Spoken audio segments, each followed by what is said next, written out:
Bismillah. Assalamualaikum warahmatullahi wabarakatuh.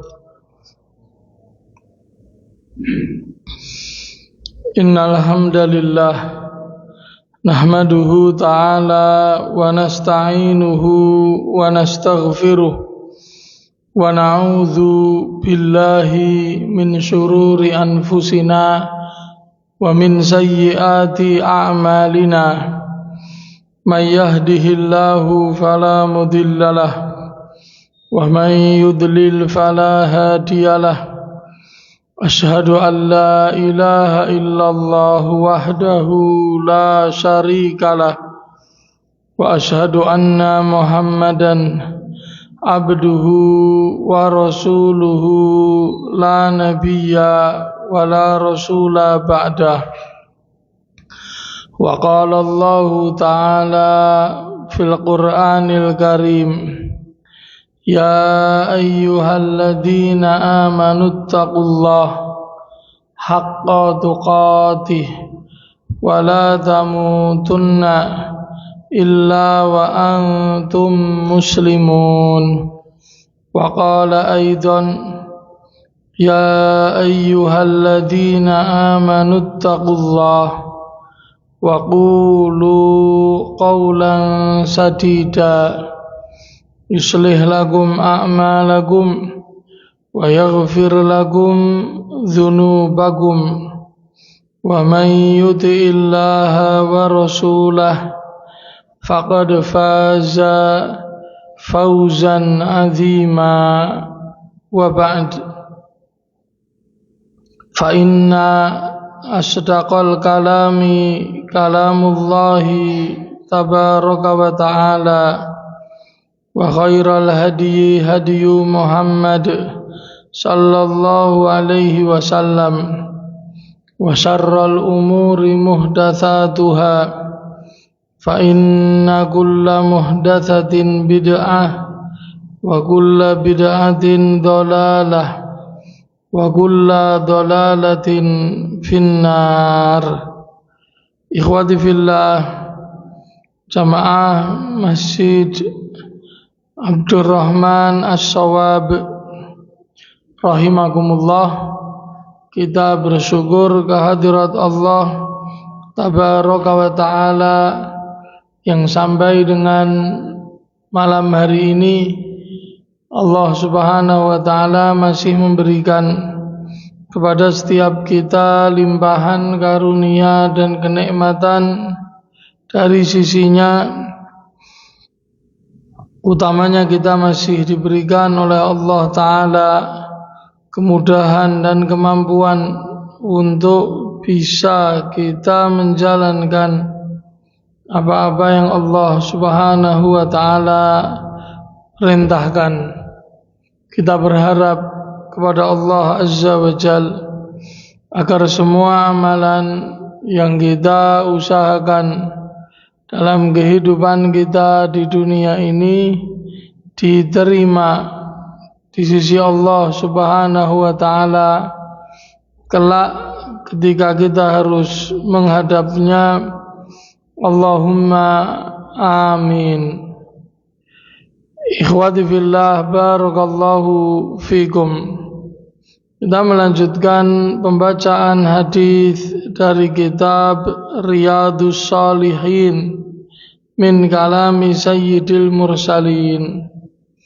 Dan kita masih membahas pembahasan babun fi bayani kathrati turuqil khair. Bab penjelasan tentang banyaknya jalan-jalan kebaikan. Di pertemuan yang lalu kita telah membaca hadis yang pertama di bab ini, dan kita sekarang akan membaca hadis yang kedua di bab ini, yang secara tertib urutan dia menempati urutan yang ke-118. Atsani an Abi Dzarrin aidon, hadis yang kedua yaitu hadis yang diriwayatkan dari sahabat Abu Dzar Al-Ghifari, juga sahabat Abu Dzar Al-Ghifari. Kemarin kita sudah mengetahui namanya adalah Jundub ibn Junadah. Jundub ibn Junadah radhiyallahu anhu. Anna Rasulullah sallallahu alaihi wasallam qaal, bahwasanya Rasulullah sallallahu alaihi wasallam beliau bersabda, yusbihu ala kulli sulama min ahadikum shadaqatun. Kata Rasulullah, di setiap pagi salah seorang atau setiap dari kalian itu memiliki kewajiban bersedekah atas semua sulama. Sulama kata Al-Imam An-Nawawi ay al-mafsil, yaitu ruas tulang. Jadi di setiap pagi hari wajib atas setiap dari kalian, kata Rasulullah, untuk bersedekah atas setiap ruas tulangnya. Bersedekah atas setiap ruas tulangnya. Fagullu tasbihatin shadaqah. Maka setiap ucapan subhanallah itu bernilai sedekah. Wa kullu tahmidatin shadaqah, dan ucapan alhamdulillah juga sedekah. Wa kullu tahlilatin shadaqah, dan semua ucapan la ilaha illallah tahlil yaitu bernilai sedekah. Wa kullu takbiratin shadaqah, dan ucapan takbir Allahu Akbar itu juga bernilai sedekah. Wa amrun bil ma'rufi shadaqah, dan memerintahkan kepada yang ma'ruf itu sedekah. Wa nahyun anil munkari shadaqah, dan mencegah atau melarang dari kemungkaran itu pun sedekah. Kemudian di akhir hadis kata Rasulullah, wa yujzi'u min dzalika rak'atani yarka'uhuma minad duha. Kata Rasulullah, dan mencukupi untuk itu semuanya yaitu 2 rakaat yang dikerjakan di waktu duha. Hadis riwayat Imam Muslim. Ikhwati fillah, barakallahu fikum. Rasulullah sallallahu alaihi wasallam di dalam hadis yang menjadi pembahasan kita ini, beliau menjelaskan bahwasanya di setiap pagi hari,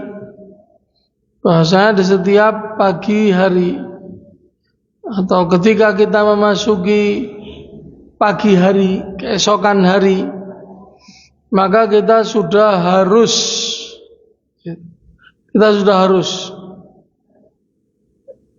menyedekahi gitu, atau bersedekah atas setiap ruas tulang yang ada di tubuh kita. Dan ini apa hukumnya, ikhwati fillah? Hukumnya ini adalah hukumnya sunnah, ikhwati fillah. Karena sedekah yang wajib itu hanyalah zakat. Ini hanyalah zakat, ikhwati fillah. Dan Rasulullah SAW, beliau juga tidak menjelaskan di hadis yang menjadi pembahasan kita ini tentang berapa sih itu jumlah ruas tulang yang ada di tubuh kita. Itu ada berapa? Rasulullah tidak menjelaskan di dalam hadis ini. Tapi Rasulullah menjelaskannya di hadis yang lain. Rasulullah sallallahu alaihi wasallam beliau menjelaskannya di hadis yang lain. Disebutkan, ikhwati fillah, barakallahu fikum, beliau menjelaskan khuliqal insanu, bahwasanya manusia itu diciptakan oleh Allah ala sittina wa thalathi mi'ati mafsilin, di atas 360 ruas tulang. Wa ala kulli mafsilin shadaqatun, dan setiap ruas tulang itu wajib untuk disedekahi. Subhanallah, tentu dari mana Rasulullah tahu jumlah ruas tulang yang ada di tubuh manusia itu 360?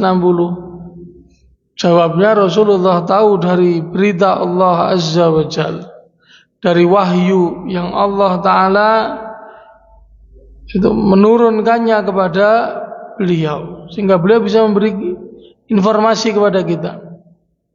Dan apa yang diberitakan Nabi alaihi salatu wassalam ini, bahwasanya jumlah ruas tulang yang ada di tubuh kita 360 ini sesuai dengan apa yang diketahui oleh para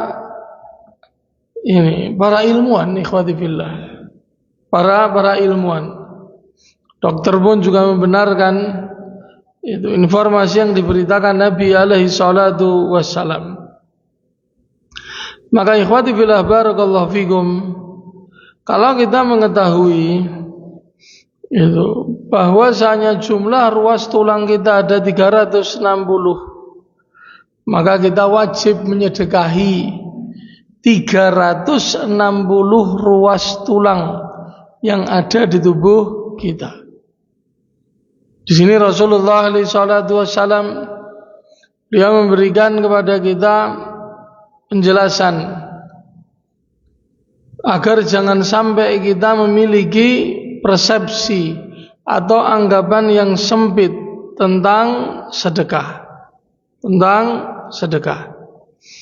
Kata Rasulullah bahwasanya setiap kali kita mengucapkan subhanallah, ucapan tasbih, itu bernilai sedekah. Kita mengucapkan tahmid, alhamdulillah, itu juga sedekah. Kita mengucapkan tahlil, la ilaha illallah, itu pun bernilai sedekah. Dan kita mengucapkan takbir, Allahu Akbar, itu pun juga bernilai sedekah.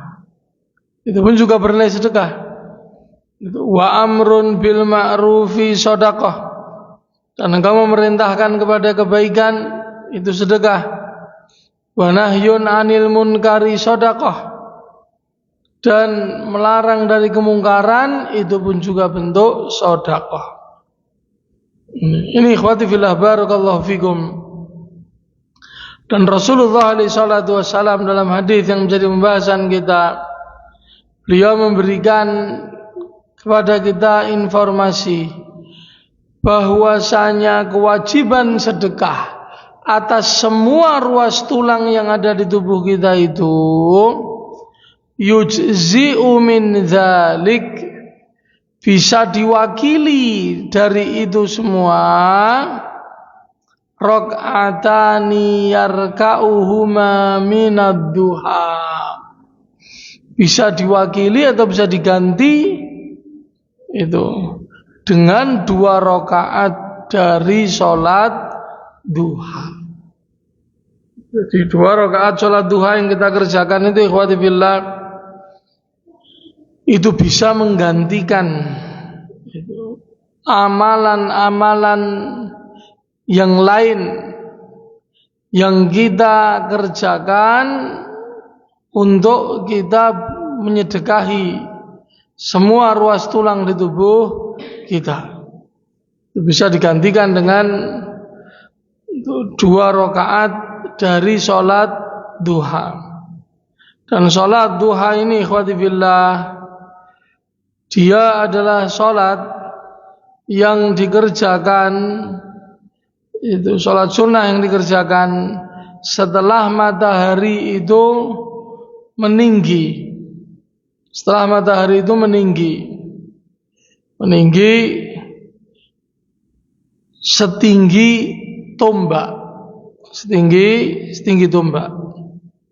Matahari meninggi setinggi tombak. Ini adalah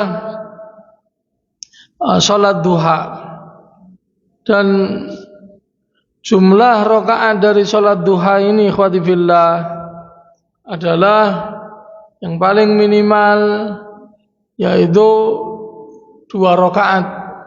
2 rakaat sebagaimana disebutkan dalam hadis yang menjadi pembahasan kita ini, bahwasanya semua ruas tulang di tubuh kita yang berjumlah 360 tersebut bisa disodakohi atas semuanya dengan kita melakukan sholat duha.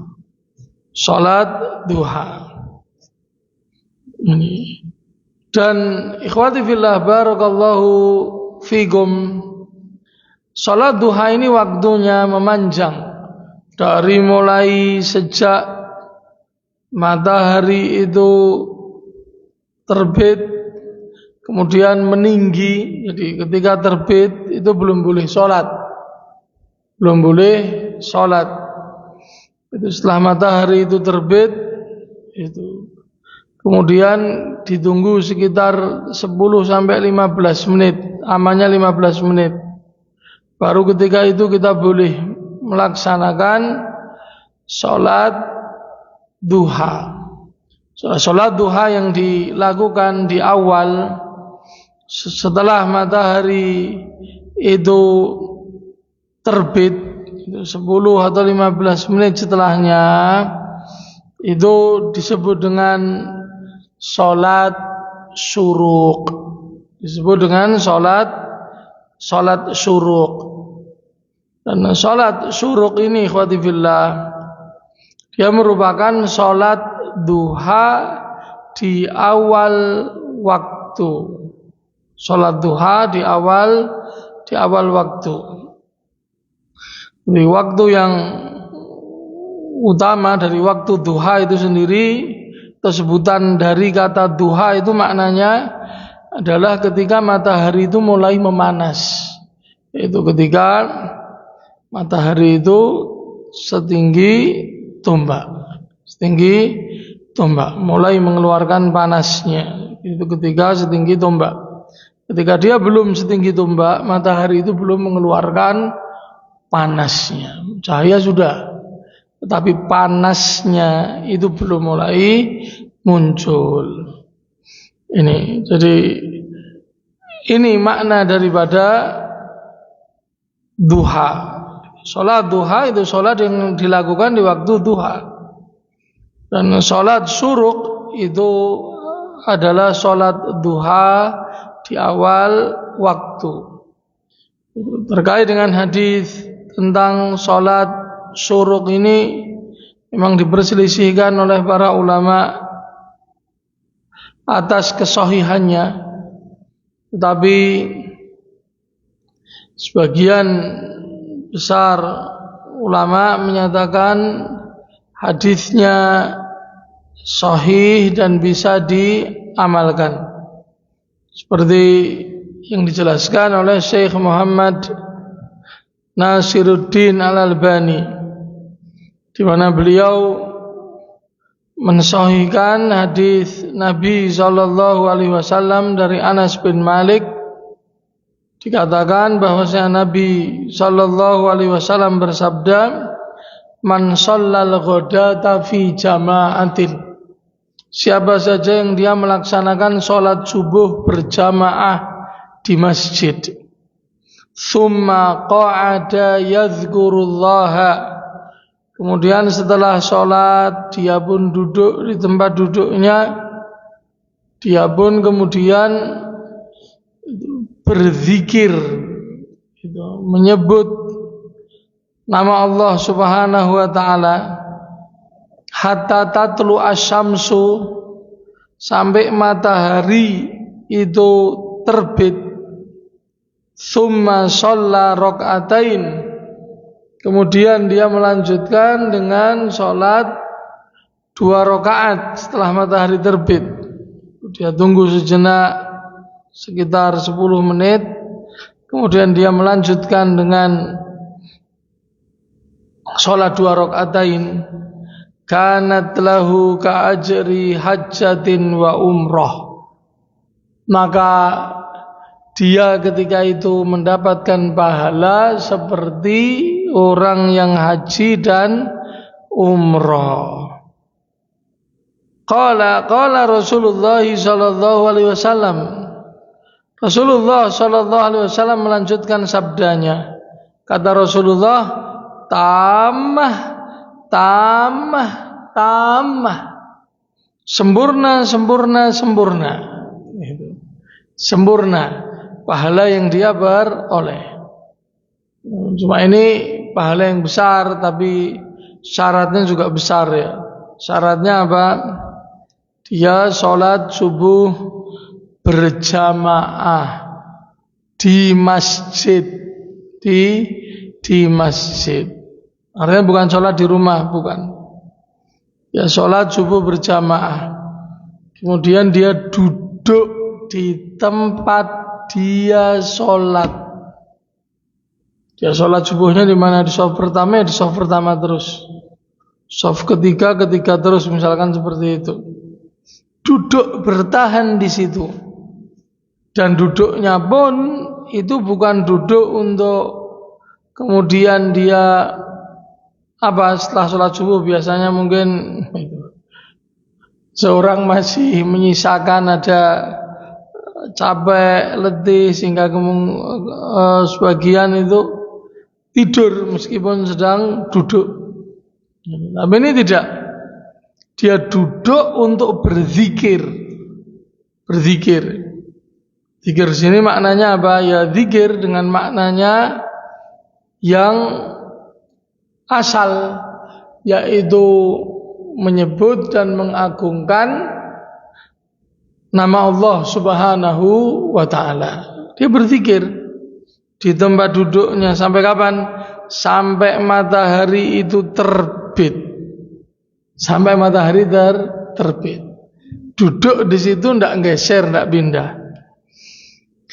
Kemudian dia sholat 2 rakaat. Kemudian dia salam. Ini ikhwati fillah, ini syarat dari amalan ini. Siapa yang bisa melakukan amalan ini maka dia mendapatkan pahala. Itu pahala itu haji dan umrah secara sempurna dan sempurna. Ini ikhwati fillah barakallahu fikum. Jadi ini adalah dalil bahwasanya salat duha itu minimalnya 2 rakaat. Minimalnya 2 rakaat. Sebagaimana ini disebutkan di hadis-hadis yang lain. Adapun jumlah maksimal rakaat yang pernah dikerjakan Nabi sallallahu alaihi wasallam yaitu 8 rakaat. Itu 8 rakaat. Ini yang paling banyak yang pernah dilakukan Nabi. Tapi yang paling sering dilakukan Nabi yaitu 4 rakaat. 4 rakaat dari sholat duha. Artinya tidak hanya 2, tetapi 2 ditambah 2 salam kemudian tambah 2 lagi. Ini berdasarkan keumuman dari sabda Nabi sallallahu alaihi wasallam disebutkan salatul laili wan nahari mathna mathna. Salat sunnah di waktu malam dan di waktu siang itu 2. Ya, 2 salam, 2 salam. Ini ikhwati fillah. Dan disebutkan dalam hadis riwayat Imam Al-Bukhari anna Nabiyya sallallahu alaihi wasallam amal fathi shalla 8 raka'atin subhatad duha. Adalah Rasulullah sallallahu alaihi wasallam, beliau itu ketika Fathu Makkah beliau melaksanakan sholat duha sebanyak 8 rakaat. 8 rakaat. Pertanyaan, apakah boleh melebihkan? Kalau pertanyaannya boleh melebihkan atau tidak, jawabannya insyaallah boleh. Insyaallah boleh. Itu. Tetapi tidak boleh kemudian mewajibkan dengan jumlah rakaat tertentu ya. Karena sebagian dari kaum muslimin itu sholat duha 12 rakaat. 12 rakaat kemudian itu jadi langganan, selalu 12 rakaat. Itu ada. Yang seperti itu ada. Kemudian mereka namai sholat tersebut dengan nama sholat awabin. Ini ikhwati fillah barakallahu fikum. Penamaan sholat duha dengan sholat awabin ini benar, tidak salah. Tidak salah. Yang salah yaitu seperti mewajibkan 12 rakaat. Seperti mewajibkan diri untuk melaksanakan 12 rakaat.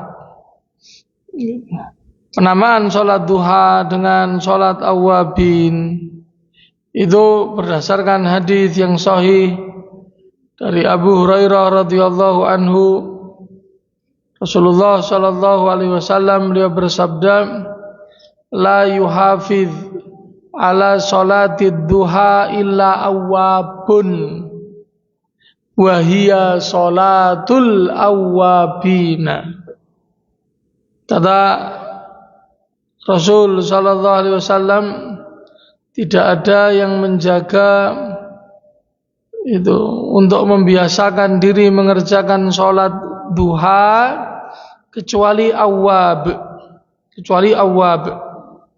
Awab itu artinya orang yang banyak kembali. Banyak kembali. Dari kata aba ya'ubu auban. Itu artinya roja'a yarji'u, kembali. Awab itu artinya orang yang selalu kembali. Kembali ke siapa? Kepada Allah. Kepada Allah. Wahia sholatul awabin. Dan sholat duha itu merupakan sholat awabin.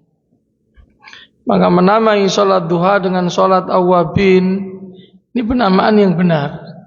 Namaan yang benar.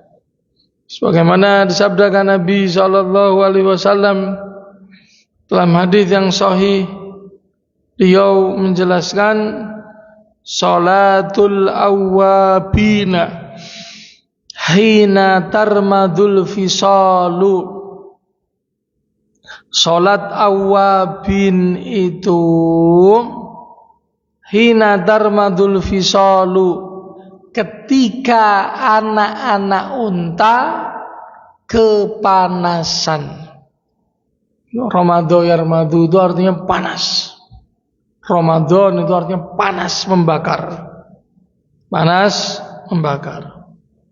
Dan kata Rasulullah, yang namanya sholat awabin itu ketika tarmadu al-fisal, itu ketika unta-unta yang itu, al-fisal itu jamak dari fasilah, artinya anak-anak unta itu kepanasan. Namanya anak unta belum terbiasa dia dengan terik matahari itu, sehingga anak unta ketika panasnya itu sudah mulai terik, itu menjelang zuhur gitu, anak unta itu pergi mencari tempat untuk bernaung.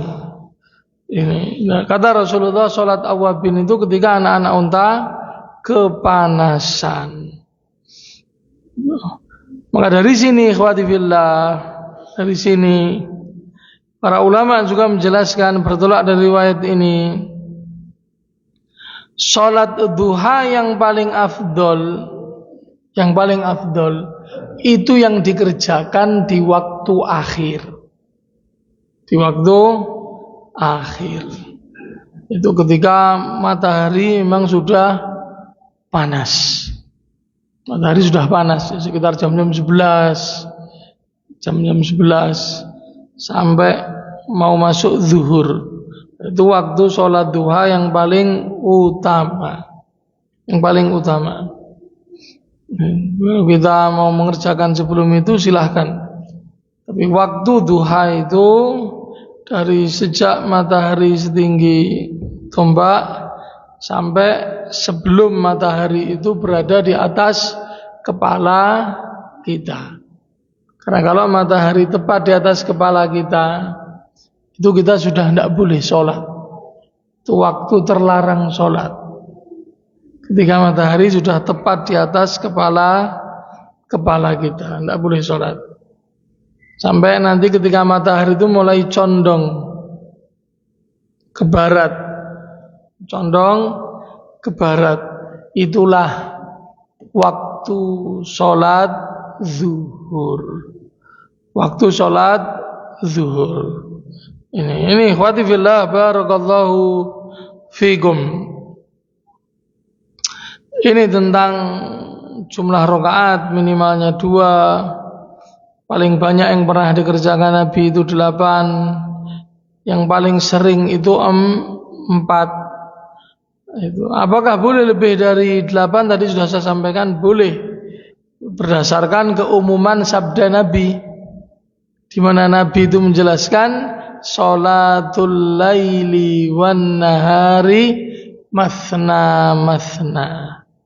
Sholat di waktu malam dan di waktu siang itu dua-dua. Baru kemudian kata Rasulullah, fa idza khashiya ahadukumus subha falyutir lahu ma qad shalla. Dan siapa saja dari kalian yang dia mengerjakan sholat 2 rakaat, dia khawatir atau dia takut itu bahwasanya sudah masuk waktu subuh, maka hendaknya dia mengganjilkan rakaat yang telah dia kerjakan. Kenapa disuruh mengganjilkan? Ya, karena emang sholat sunnah yang akhir itu namanya sholat witir. Sholat witir. Maka apabila ikhwati fillah kita baru 1 rakaat sholat malam, kita bangun sebelum subuh, kita sempatkan untuk sholat. Pas ketika kita sholat dapat 1 rakaat kok azan subuh, maka ya kita cukupkan 1 rakaat itu, jangan digenapkan 2. Itu kita ganjilkan langsung. Tadinya kan niat misalkan 2 rakaat, langsung kita ganjilkan 1 rakaat terus kita salam. Apabila kita sudah 2 rakaat, ganjilkannya biye tambah 1. Tambah 1. 2 tambah 1 menjadi 3. Rasulullah ketika mengatakan sholat itu sunnah di malam hari dan di siang hari itu 2-2, Rasulullah tidak batasi. Dari sini juga berdasarkan hadis yang mulia ini pula, para ulama itu mengatakan apa? Sholat sunnah malam hari itu tidak ada batasannya. Tidak ada batasannya. Yang penting 2 sampai kapan? Ya, sampai sebanyak-banyaknya. Maka lebih dari 11 pun juga tidak mengapa. Ini sebagian ulama membawa dalil ini ikhwati fillah untuk bolehnya sholat sunnah tarawih lebih dari 11 rakaat. Ini makanya ikhwati fillah barakallahu fikum, jumlah rakaat itu sholat sunnah tarawih ini pendapat yang insyaallah paling adil, bukan pendapat yang ngabur. Itu adalah masalah khilafiyah. Masalah khilafiyah artinya boleh atau tidak lebih dari 11 rakaat? Jawabannya boleh. Boleh saja, tidak ada masalah. Tetapi ikhwati fillah itu, kalau kita lihat praktek Rasul sallallahu alaihi wasallam, beliau di bulan Ramadan atau di luar bulan Ramadan, beliau tidak pernah lebih dari 11 rakaat. Maka itu penjelasan yang paling bijaksana dalam hal ini ikhwati fillah, apa yang disampaikan oleh Syekhul Islam Ibnu Taimiyah rahimahullah ta'ala. Itu ketika kita memanjangkan rakaat sholat kita, maka seperti halnya sholatnya Nabi sallallahu alaihi wasallam, maka yang paling utama 11 rakaat. Tapi apabila kita memendekkan rakaat kita, maka boleh bagi kita menambah jumlah rakaat. Ini salah kuliah, ini masalah ijtihadiyah, masalah khilafiyah ikhwati fillah. Masalah khilafiyah. Artinya ikhwati fillah, kalau kita lihat itu di Haramain sekalipun, itu Masjidil Haram, Masjid An-Nabawi, mereka memang melaksanakan sholat 11 rakaat. Itu tapi mulai malam yang ke-15 sampai malam terakhir mereka menambah dengan sholat lail. Mereka menambah lagi dengan sholat lail. Berarti kan jumlahnya lebih, itu bukan 11, karena ditambah lagi di malam harinya. Ini apakah itu bid'ah? Ini jawabannya, ini bukan bid'ah, ikhwati fillah. Ini bukan bid'ah karena ini masalah sekali lagi khilafiyah. Kita tidak menutup mata, sebagian ulama itu sangat tegas dalam masalah ini, seperti Syekh Muhammad Nasiruddin Al-Albani. Beliau tegas di kitab beliau kecil Sholatul Tarawih. Sholat tarawih, beliau sebutkan riwayat-riwayat Rasulullah itu tidak pernah lebih dari 11 rakaat. Tidak pernah lebih. Ini. Tapi beliau juga ini membawakan riwayat itu di mana Rasulullah SAW beliau itu mengawali dengan 2 rakaat sholat yang ringan, baru kemudian beliau mengerjakan sholat 4-4-3 hadis Aisyah. Berarti kalau itu dijumlah 2, 4, 4, 3 jumlah jadi 13. Dan beliau juga membawakan riwayat ikhwati fillah, dari sebagian riwayat Rasulullah kurang dari 11 rakaat. Jadi ikhwati fillah, ini kita tidak ingin bahas sholat tarawih, cuma ini kita membahas fikih hadis ya. Yang kita bahas fikih hadis dari apa yang disabdakan Nabi dalam hadis Abu Dawud, dan hadis ini sahih, sholatul laili wan nahari masna masna, 2 rakaat 2 rakaat, tidak ada batasannya, 2 rakaat salam, 2 rakaat salam, 2 rakaat salam, tidak ada masalah. Tapi tetap ikhwati fillah ya, tetap kalau yang paling dalam hal ini paling baik, paling baik dan paling isobatus sunnah, paling menetapi sunnah, ya mencontoh apa yang pernah dilakukan Nabi alaihi salatu wassalam. Ya nek mau sholat duha jangan lebih dari 8 rakaat. Itu kalau mau sholat tarawih itu ya, kita pegang apa yang diberitakan oleh Ibunda Aisyah.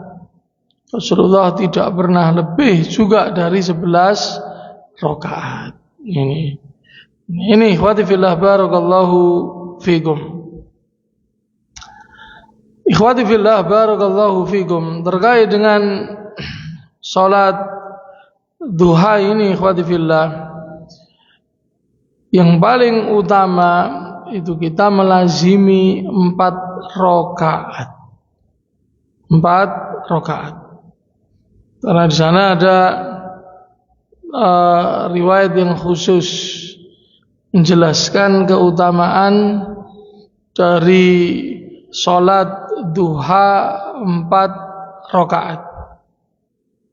Bagaimana disebutkan dalam hadis Nuaim bin Hammar Al-Ghatafani, itu Rasulullah sallallahu alaihi wasallam beliau bersabda, qala Allah azza wa jalla, Allah azza wa jalla berfirman, ya bani Adam, wahai anak-anak Adam, la ta'jiz an 4 raka'atin min awalin nahari akfika akhirahu.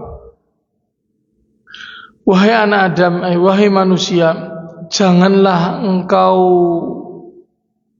lemah. Janganlah engkau lemah. Jadi maksudnya bukan janganlah engkau lemah, tapi aila tatrukanna, jangan engkau tinggalkan. Maknanya janganlah engkau tinggalkan. 4 rakaat di awal siang. 4 rakaat di awal siang. Apa kata Allah? Akfika akhirahu. Aku akan mencukupi kebutuhanmu di akhir siang. Apa yang dimaksud dengan 4 rakaat di awal siang? Salat duha.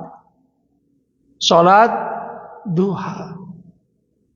Jangan kalian tinggalkan 4 rakaat itu dari sholat duha, maka kata Allah, aku akan penuhi apa yang menjadi hajat atau kebutuhanmu.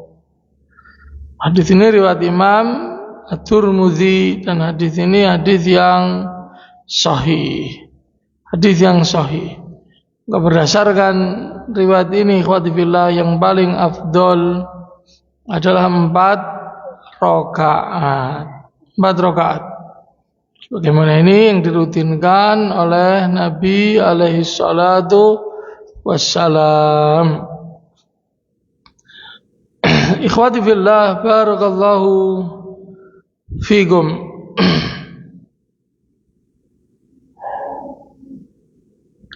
Terkait sholat duha, ikhwati fillah, kita sedikit ya membahas tentang sholat duha. Syekh Muhammad bin Shalih Al-Utsaimin itu, beliau mengatakan terkait dengan sholat duha ini, ikhwati fillah, la ba'sa an yusalliyal jama'ata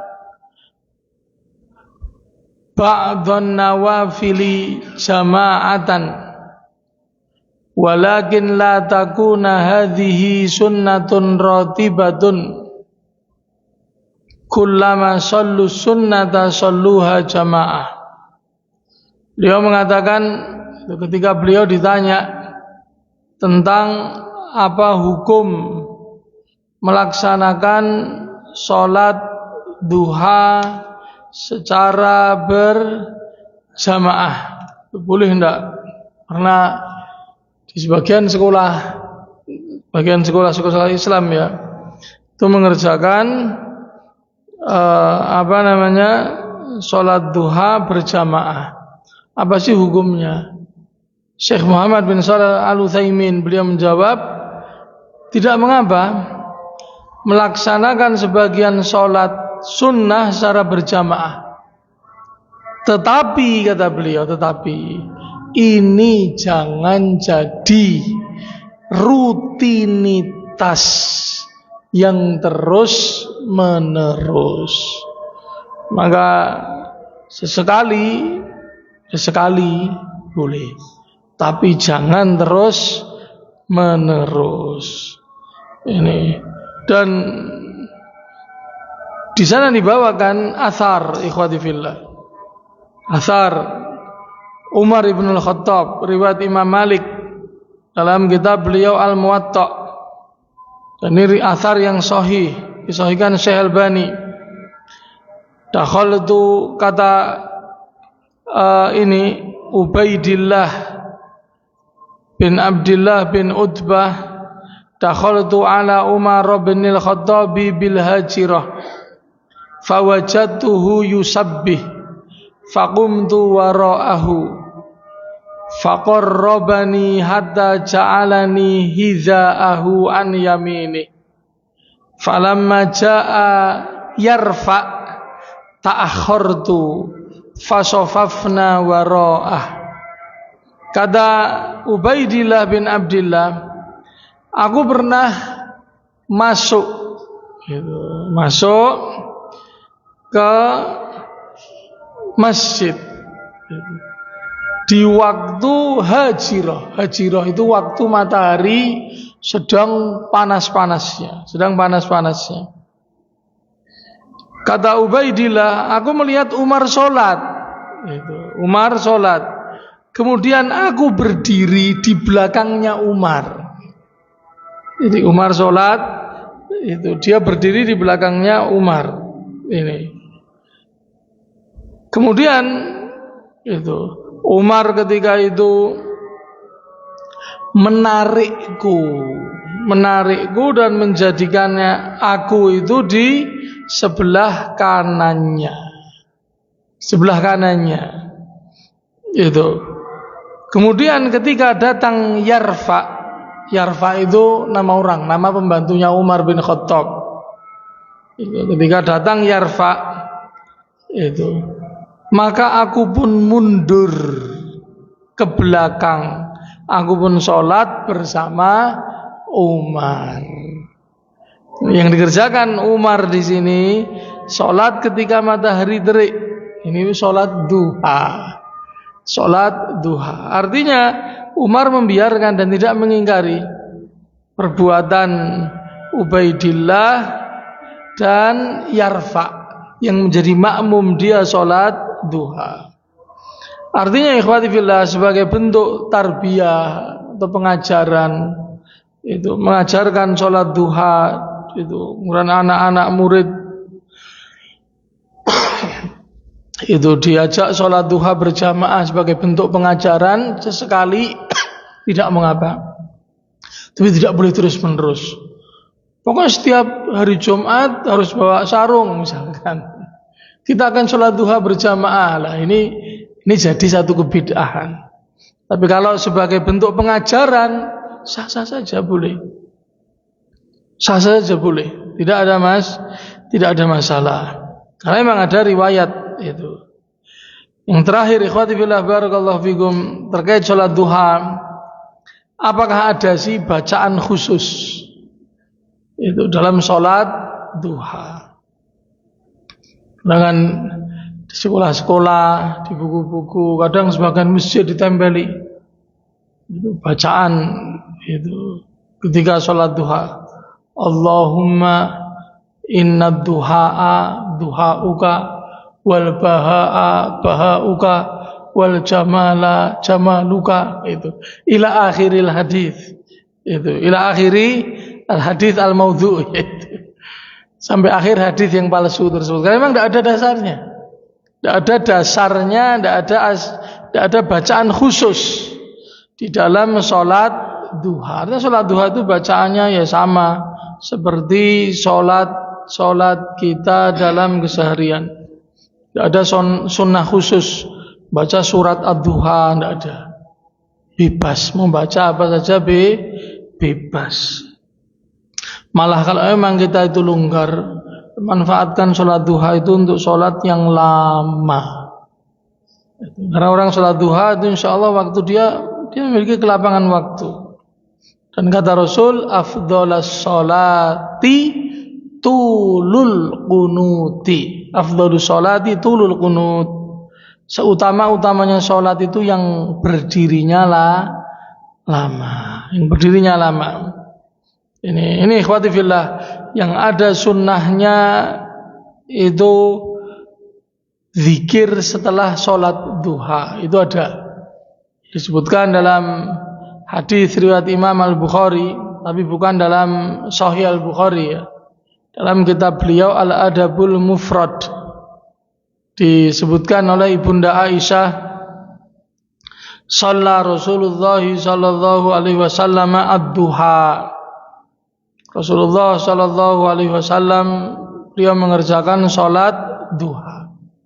Tsumma qala, kemudian setelah selesai beliau membaca Allahumma ghfirli wa tub alayya innaka antat tawwabur rahim, qalaha mi'ata marrah. Rasulullah membaca Allahumma ghfirli, ya Allah ampunilah aku, wa tub alayya, dan terimalah taubatku, innaka antat tawwabur rahim, sesungguhnya engkau zat yang maha menerima taubat lagi maha penyayang. Bacaan ini dibaca 100 kali. Ini hadis ini disahihkan oleh Syekh Al-Albani. Ikhwati fillah barakallahu fikum. Ini tambahan penjelasan sedikit tentang fikih salat duha dari hadis Riyadhus Shalihin yang kita baca di kesempatan malam hari ini. Insyaallah tabaraka wa taala ikhwati fillah, yang akan datang kita lanjutkan membahas hadis yang ketiga atau hadis yang ke-119. Silakan diadzani terlebih dahulu. Astaghfirullah, astaghfirullah, astaghfirullah.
Ikhwati fillah, silahkan barangkali ada yang ingin ditanyakan.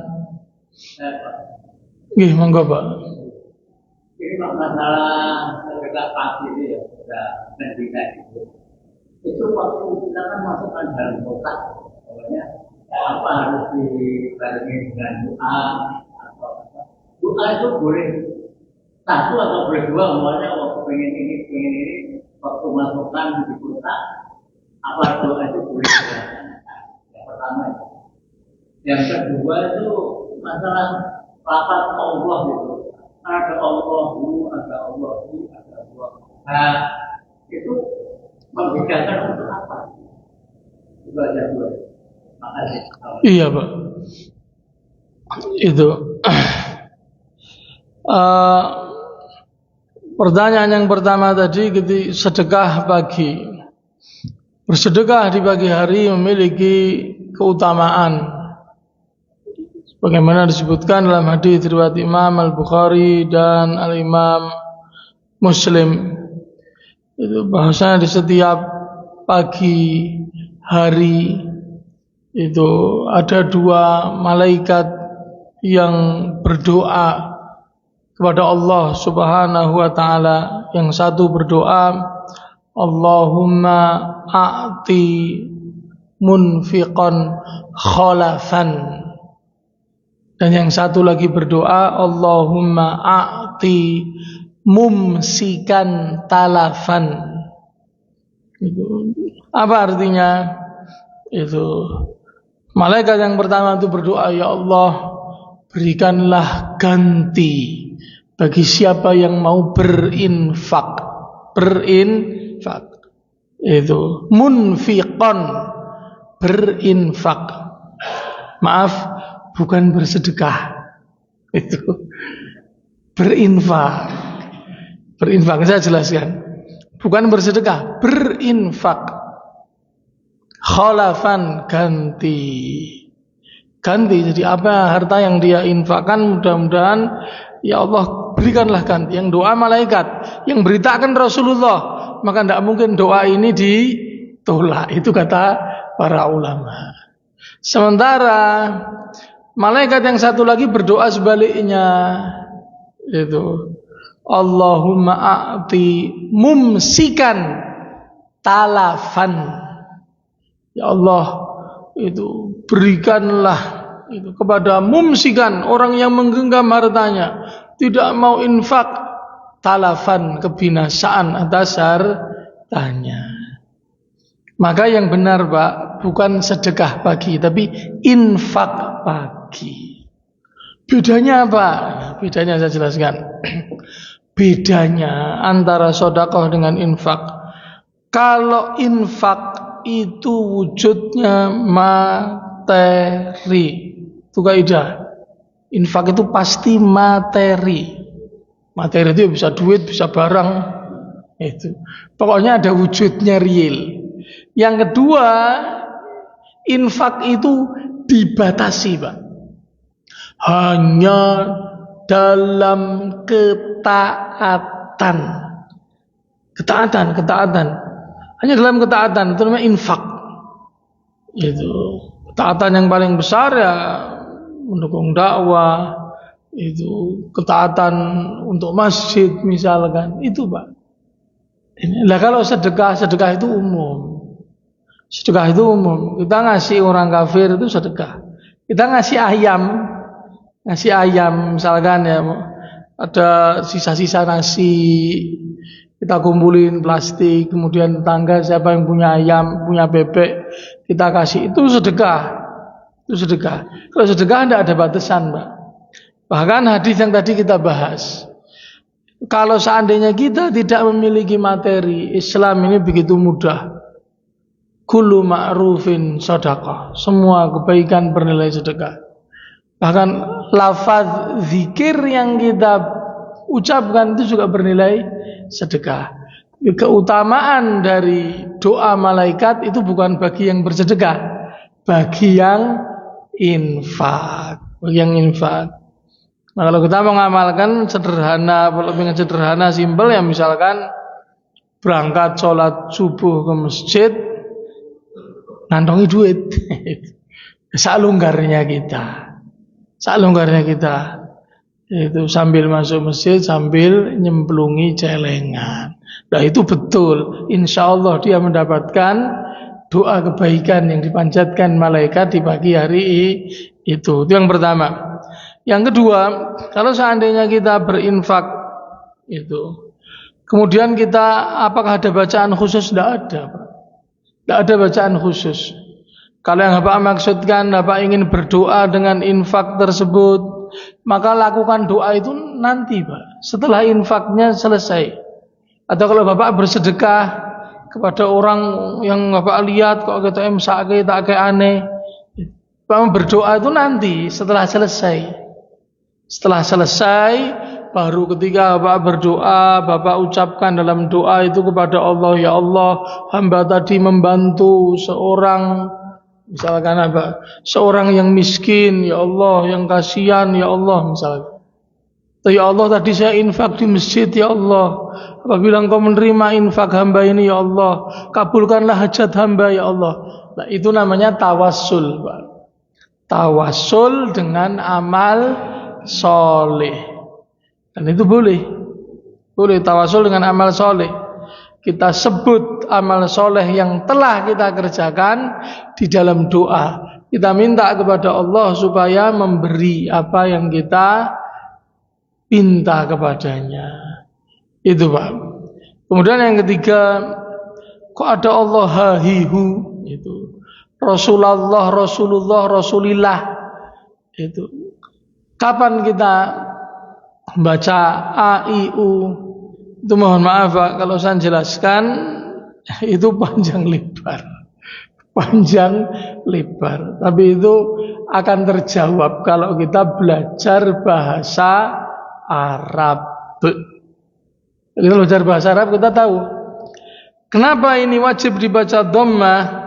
Contoh, karena dia mubtada, karena dia khobar, misalkan seperti itu, atau karena dia itu fa'il.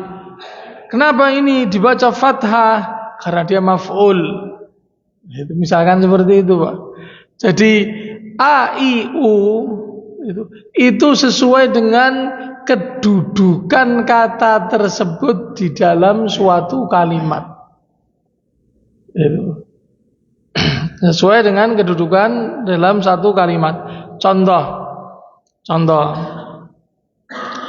adalah misalkan azan tadi, Allahu akbaru.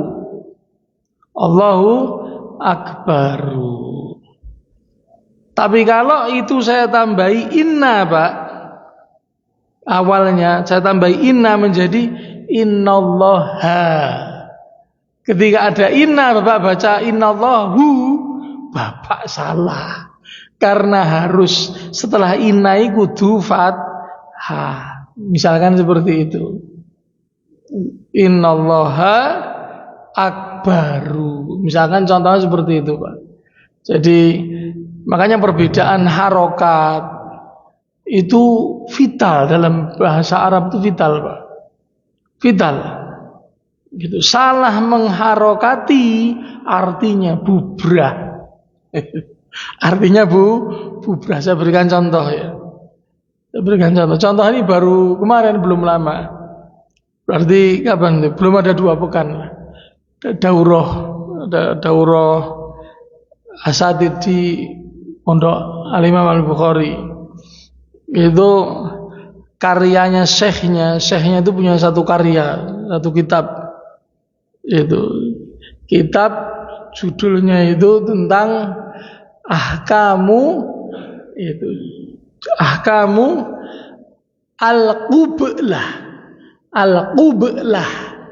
qublatun.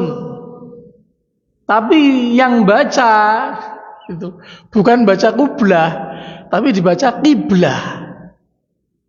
Itu artinya berbeda. Kalau qiblatun, kiblat salat ke arah barat. Tapi kalau qublatun itu artinya ciuman. Mencium. Itu qublah. Kiss, itu qublah. Tapi kalau qiblah itu artinya kiblat. Artinya kiblat salat. Jadi salah mengharokatkan itu artinya bubrah, artinya bisa rusak. Ini sekedar contoh saja. Makanya satu lagi, Rasulullah melarang kita ngaji dalam keadaan kita itu ngantuk. Idza na'isa ahadukum falyarqud. Idza qara'a ahadukumul Qur'an wa na'isa falyarqud. La'allahu kata Rasulullah yastaghfiru rabbahu fayasubba nafsah. Apabila salah seorang kalian itu ngaji kemudian ngantuk, tidur saja kata Rasul. Hendaknya dia tidur. Jangan lanjutin baca Quran. Kenapa?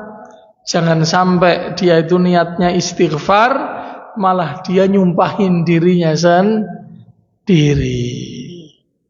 Malah dia nyumpahin dirinya sendiri. Artinya apa? Istighfar itu apa?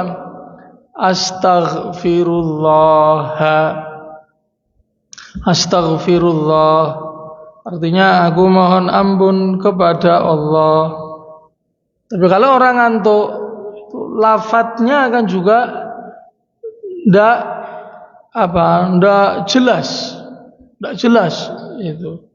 Harusnya ghain dia baca menjadi kaf. Astaghfirullah dia baca astagfirullah. Astagfirullah. Kalau astagfirullah artinya saya minta kekafiran kepada Allah. Bukan lagi minta ampun. Bukan astaghfirullah minta maghfirah, tapi ini malah minta kekafiran kepada Allah. Makanya kalau ngantuk jangan ngaji kata Rasul. Silahkan dia tidur saja. Ini mungkin tambahan itu jawaban dari saya atas pertanyaan. Ini ikhwati fillah, barakallahu fikum. Mungkin kita cukupkan terlebih dahulu. Kita akhiri subhanakallahumma wa bihamdik asyhadu an la ilaha illa anta astaghfiruka wa atubu ilaika. Wassalamu alaikum warahmatullahi wabarakatuh.